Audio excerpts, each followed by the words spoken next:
హరే కృష్ణ. నమస్కారం అండి. మీ శ్రీ స్వామినారాయణ మాట్లాడుతున్నాను.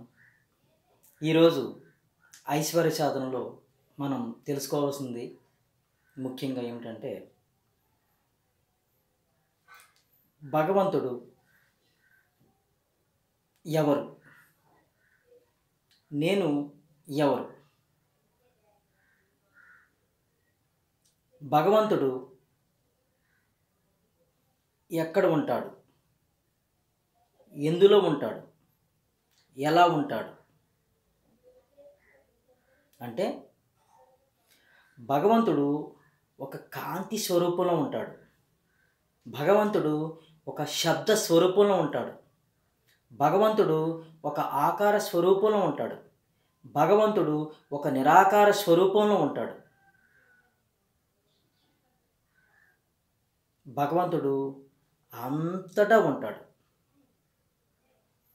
అన్నిటిలోనే ఉంటాడు. చెట్టులో ఉంటాడు, చేమలో ఉంటాడు, భూమిలో ఉంటాడు, నీటిలో ఉంటాడు, అగ్నిలో ఉంటాడు, ఆకాశంలో ఉంటాడు. ఎక్కడుంటాడండి? అంతటా ఉంటాడు. మరి అంతటా ఉన్న భగవంతుడు ఇక్కడ లేడా? మీలో లేడా? ఎక్కడ లేడు? అన్ని చోట్ల ఉన్నాడు. మరి మీకు సరదాగా ఒక ఉదాహరణ చెప్తాను. ఒక కుటుంబం కలిగిన మీరు, కుటుంబం యొక్క యజమాని అయిన మీరు, మీకు ఒక 5 సంతానం ఉంటే, 5 సంతానంలోని ఎవరైనా సరే, ఎలా ఉన్నా సరే, మీరు ఎట్లా చూస్తారు? మీ యొక్క 5 సంతానంలో ఎవరైనా ఎలా ఉన్నా మీరు ఎట్లా చూస్తారు? సమంగా చూస్తారా? భేదంగా చూస్తారా? ఒకరికొకరికి తారతమ్యం చూస్తారా? చెప్పండి. నాకు తెలిసి అందరినీ ఒకే విధంగా చూస్తారు. పెద్దవాడిని ఒకలాగా, చిన్నవాడిని ఒకలాగా, మూడోవాడిని ఒకలాగా, నాలుగోవాడిని ఒకలాగా, ఐదోవాడిని ఒకలాగా చూడరు. కానీ వారికి ఫెసిలిటీస్ ఏర్పాటు చేయడంలో తేడా ఉంటుంది. ఎట్లా? ఉన్న 5లో ఒకడు బాగా చదువుతున్నాడు అనుకో, ఆ చదువుతున్న వాడికి ఏ అవసరం అయితే వచ్చిందో ఆ అవసరం వెంటనే ఫుల్ఫిల్ చేస్తూ ఉంటారు. ఎందుకంటే అతని చదువుకి ఆటంకం రాకుండా. ఒక వ్యక్తి ఆటలాడుకుంటూ చదువు నిరాకరిస్తున్నాడు. అప్పుడు ఆటలాడుకునే వ్యక్తికి మీరు త్వరితంగా ఏర్పాట్లు ఏదన్నా అడిగిన వెంటనే చేస్తారా? బాగా చదువుతున్న వ్యక్తికే త్వరితంగా ఏర్పాట్లు చేస్తారా? అంటే బాగా చదువుతున్న వ్యక్తికి ఏర్పాట్లు చేస్తారు, బాగా చదవని వ్యక్తికి కూడా ఏర్పాట్లు చేస్తారు. ఫస్ట్ ఎవరు చేస్తారు అంటే, బాగా చదివే వ్యక్తులకే గమ్మున చేస్తారు, త్వరగా చేస్తారు. కొద్దిగా చదువు మీద నిర్లక్ష్యంగా ఉండే వ్యక్తికి కొద్దిగా లేటుగా చేస్తారు. వాడు నిర్లక్ష్యంగా ఉండే వ్యక్తి కూడా గొడవ చేస్తాడు మీ దగ్గరికి వచ్చి, అమ్మా నాకెందుకు తక్కువ చేస్తున్నావు, లేటుగా ఇస్తున్నావు, అన్నయ్యకి ఎందుకు స్పీడ్గా ఇస్తున్నావు అంటే మీరే చెప్తారు, ఒరే వాడు బాగా చదువుతున్నాడు కాబట్టి వాడు అడిగిన వెంటనే ఇస్తున్నాను, నువ్వు బాగా చదవడం లేదు కాబట్టి నీకు ఇస్తున్నాను, కొద్ది లేటుగా ఇస్తున్నాను, కాబట్టి నువ్వు కూడా స్పీడ్గా చదువు, నువ్వు కూడా బాగా చదువు, వాడికి లాగే నీకు కూడా వాడితో సమానంగానే ఇస్తాను అని చెప్తారు. అంత మాత్రంగా మీ యొక్క 5 పిల్లల మీద ప్రేమని తగ్గించుకుంటారా మీరు? తగ్గించుకోరు. ఎందుకు తగ్గించుకోరు? వారు మీ బిడ్డ, మీ బిడ్డలు, మీ పుత్రులు, మీ కుమారులు, మీ పుత్రికలు.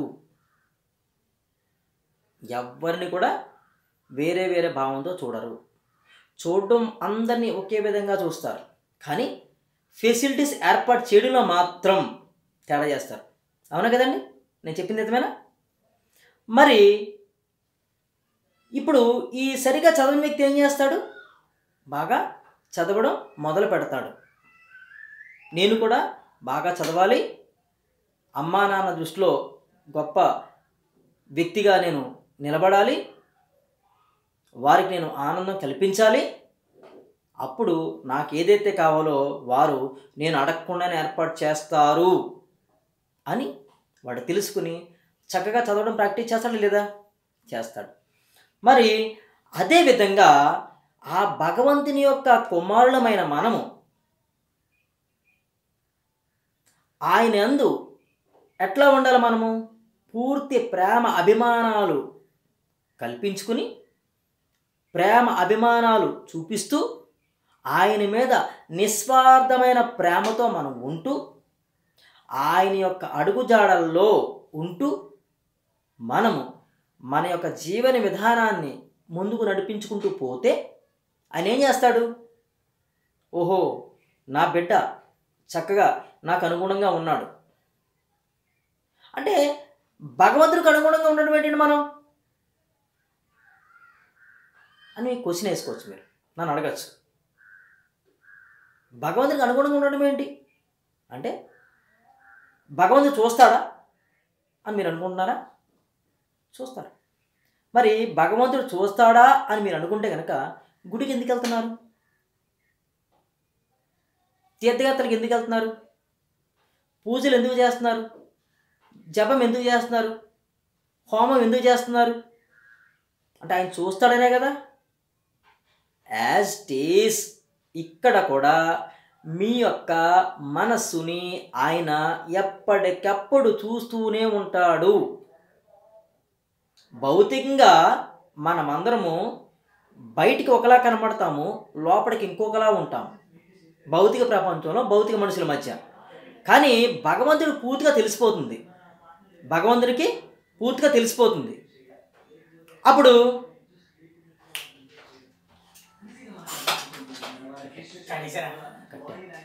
కట్టేది భగవంతుడికి పూర్తిగా తెలిసిపోతుంది. అప్పుడు ఏం తెలిసిపోతుంది? మనము ఆకారం ఇలా ఉన్నా, నేను బొట్టు పెట్టుకున్నా, నేను గడ్డం పెంచుకున్నా, నేను ఇంకా జుట్టు పెంచుకున్నా, నేను అంటే నేను భక్తున్నా అంటే నేను భక్తున్నా కాదా అనేది లోపల నాకు తెలుస్తుంది. అది ఆయన చూస్తాడు. ఏమండి, నేను చెప్పింది పూర్తిగా మీకు అర్థమైందా? నేను భక్తున్నా కాదా అనేది ఆయన చూస్తాడు. నేను ఆయన మీద పూర్తి ప్రేమాభిమానాలు కల్పించుకుని ఉన్నానా లేదా అనేది నేను చెప్పక్కర్లేదు, ఆయన చూస్తాడు. మీకు నేను ఎన్నో కబుర్లు చెప్పచ్చు, ఎన్నో విషయాలు చెప్పచ్చు, ఎన్నో కల్లిబుల్లి మాటలు చెప్పవచ్చు, కానీ ఆయన దగ్గర చెప్పలేనుగా. ఇది గ్రహించండి, ఇది ఐశ్వర్య సాధన. మీరు గుడి గోపురాలకు వెళ్ళినా, పూజా పునస్కారాలు చేసినా, యజ్ఞ యాగాదులు చేసినా, హోమ జపాదులు చేసినా, చెయ్యకపోయినా ఏమీ కాదు. ఇక్కడ చేయండి పూజ, ఇక్కడ చేయండి జపం, ఇక్కడ చేయండి హోమం, ఇక్కడ చేయండి కర్మ. ఏది? నిష్కామ కర్మ. అభ్యసమైన ప్రేమను మీరు చూపించాలి భగవంతుని మీద. అప్పుడు మాత్రమే భగవంతుడు మీకు ఏదైతే కావాలో అన్నీ కల్పిస్తాడు. అడిగిన వారికి అడిగినంత ఇస్తాడు, అడిగిన వాడికి అడగని వాడికి అడగనంత కూడా ఇస్తాడు. అడిగిన వారికి అడిగినంత ఇస్తాడు, అడగిన వారికి కొండంత ఇస్తాడు. ఎంత ఇస్తాడు? కొండంత. అది ఏమిస్తాడు? మనకి ఏది కావాలంటే అది. ఆరోగ్యమైతే ఆరోగ్యం ఇస్తాడు, ఐశ్వర్యం అయితే ఐశ్వర్యం ఇస్తాడు, ఆనందం అయితే ఆనందం ఇస్తాడు. ఏది అడుగుతా అది ఇస్తాడు. ఇవ్వడం ఆయన బాధ్యత, స్వీకరించడం మన హక్కు. ఏమిటి? ఇవ్వడం ఆయన బాధ్యత. ఎందుకు? ఆయన బిడ్డగా మనం ఈ భూమి మీదకి వచ్చి జీవనం సాగిస్తున్నాము, ఇదే నిజము. ఆయన్ని అడిగే హక్కు మనకుంది. ఒక తండ్రిని కొడుకు ఎక్కడ అడుగుతాడు? ఒక తండ్రి యొక్క ఆస్తిని హక్కుగా ఎట్లా తీసుకుంటాడు? ప్రేమతోనా, ద్వేషంతోనా? ప్రేమతోనా, కోపంతోనా? చెప్పండి. తండ్రిని నిజంగా ప్రేమిస్తేనే తండ్రి దగ్గర తీసుకోవడానికి అర్హుడు, హక్కుదారుడు.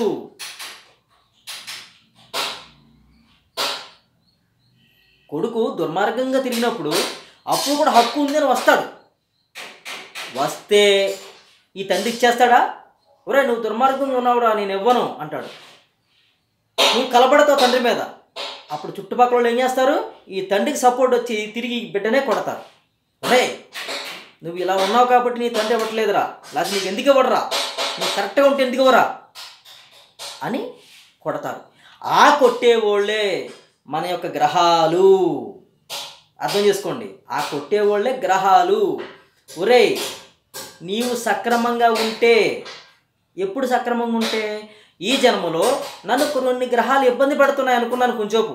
ఎవరో సిద్ధాంతి గారు చెప్పారు, బాబు నీకు ఏలినాడు చని పట్టింది బాబు, నీకేదో పలానా గృహ కుజ దోషం ఉంది బాబు, నీకు ఇబ్బందులు వస్తాయి బాబు అని. ఎందుకు వచ్చినాయంటే పూర్వజన్మలో నేను చేసిన తప్పులకు అనుగుణంగా ఈ జన్మలో పనిష్మెంట్ పొందడానికి ఇక్కడ వచ్చి ఆ గ్రహాలతో నేను బాధ అనుభవిస్తున్నాను. కానీ నేను బాధ అనిపించుకోవడం లేదు అని తెలుసుకుంటే కనుక అవి ఇచ్చే ఇబ్బందులు ఏదైతే ఉందో నాకు పాఠాలు, గుణపాఠాలు, నేను చేసిన తప్పులకి పరిహారం చెల్లించుకుంటున్నాను అని నేను ఎప్పుడైతే తెలుసుకున్నానో ఆ గ్రహాలు నాకు పూర్తిగా అనుకూలంగా సానుకూలంగా మారిపోతాయి. తెలుసుకోవడమే కాదు, పూర్తిగా నా మనస్సులో పూర్తి మార్పు రావాలి. భగవంతుని మీద, సకల చరాచర జీవుల మీద, సర్వ మానవాళి మీద నాకు ఎప్పుడైతే ప్రేమ అభిమానాలు పుట్టుకొచ్చాయో, నిజమైన ప్రేమ ఎప్పుడైతే పుట్టుకొచ్చిందో నన్ను బాధపట్టడానికి వచ్చిన గ్రహాలకి తెలిసిపోతుంది, ఓహో ఈ వ్యక్తి భగవంతునితో ఉంటున్నాడు, ఇతడిని మనము శిక్షించకూడదు, పోయిన జన్మలో చేసిన తప్పుకు అనుగుణంగా ఇతను పరిహారం చేసేసుకుంటున్నాడు కాబట్టి నేను శిక్షించకూడదు. కానీ నేను శిక్షించడానికి వచ్చాను కాబట్టి శిక్షించాలి. ఏ విధంగా శిక్షించాలి అంటే గొడ్డలితో పోయేదాన్ని గోటితో లేపేస్తాను. అంటే ఎక్కువ కష్టం ఏదైతే రావాల్సిన అవసరం ఏర్పడి ఉందో అది తక్కువ కష్టంతో వెళ్ళిపోతుంది. సో నేను హ్యాపీగా చెప్పండి, ఇదే ఐశ్వర్య సాధన.